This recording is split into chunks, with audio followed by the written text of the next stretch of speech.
Dalam konteks Islam, dakwah maksudnya apa? Suatu perjuangan, suatu jihad. Okey? Suatu perjuangan dalam menyebarkan mesej Islam. Dalam erti kata lain, dakwah maksudnya apa? Menyampaikan mesej Islam, iaitu Al-Quran dan Sunnah Nabi Muhammad sallallahu alaihi wasallam kepada siapa? Sebab kita nak ajak, kita nak jemput, kita nak menyeru. Rujuk kepada siapa? Kita nak rujuk kepada golongan manusia dan non-Muslim sebenarnya. Sebab kita nak ajak, menjemput, menyeru mereka supaya memeluk agama Islam. Betul? Bila kita menyampaikan, sambil itu kita menjemput, mengajak mereka supaya memeluk agama Islam. Maka perkataan dakwah ni lebih sesuai atau lebih tepat digunakan rujuk kepada golongan bukan Islam. Tapi kalau sesama orang Islam macam hari ini, program ni lebih tepat dipanggil apa? Islah. Terminologi Islah dalam agama Islam maksudnya apa? Memperbaiki, memperbetulkan, meningkatkan ilmu sesama Islam. Nampak? So kalau sesama orang Islam, saya lebih suka selesa menggunakan perkataan Islah. Tapi majoriti aktiviti yang kita ada di Malaysia, di Sadakan contohnya, majoriti program yang kita ada dakwah ke Islah. Tapi kita labelkan sebagai dakwah. Tadi saya tanya buat dakwah tak? Buat. Dalam otak saya ni, kamu semua memang buat dakwah kepada bukan Islam. Tapi dalam kefahaman kamu ni, kita buat program sesama Islam. Betul tak? Tahu tak kenapa saya asingkan?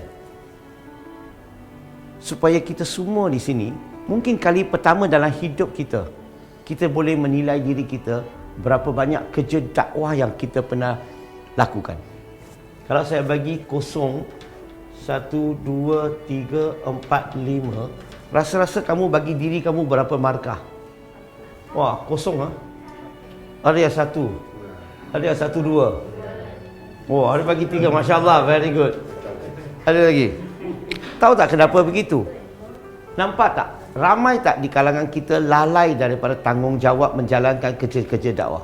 Kalau saya bagi spesifik lagi, kerja dakwah adalah kerja dakwah yang teratur, rancang dengan baik, sistematik.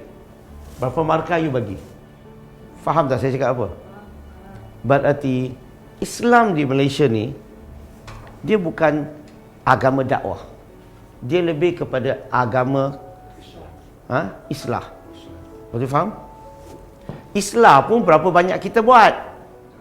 Kita ajak tak orang-orang yang budak-budak lepak ke tepi jalan, budak-budak nakal, orang-orang buat kerja tak elok mana-mana, kita pergi sampaikan tak?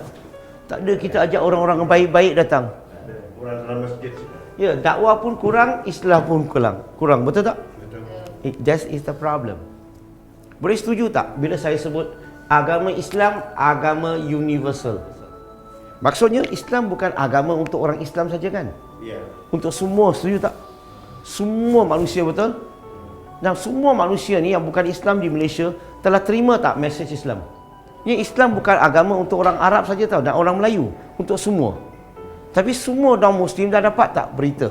Dah dapat tak mesej Islam? Dah faham tak Quran dan Sunnah? Maka universal ke tidak sekarang? Belum lagi. Apa tujuan Al-Quran diturunkan? Panduan hidup. Very good. Lagi?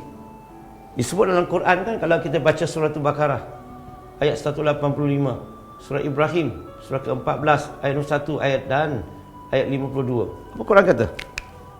Al-Quran yang diturunkan pada bulan Ramadan, salah satu tujuan yang paling utama adalah mengajak manusia keluar daripada kegelapan ke cahaya. Betul? Rujuk kepada siapa? Bawa siapa keluar daripada kegelapan ke cahaya? Tak tahu. Manusia. Sekarang siapa dalam cahaya dulu? Kita orang Islam. Siapa dalam kegelapan? Bukan Islam. Tanggungjawab siapa yang sepatutnya sampaikan supaya mereka dapat keluar daripada kegelapan ke cahaya? Orang Islam. Itulah jawapan yang salah.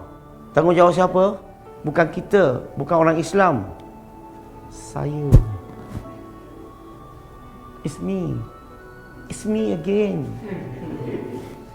Sebab itulah kita kata orang Islam. Mana ada cakap diri? Semua orang Islam bertanggungjawab. Faham ke?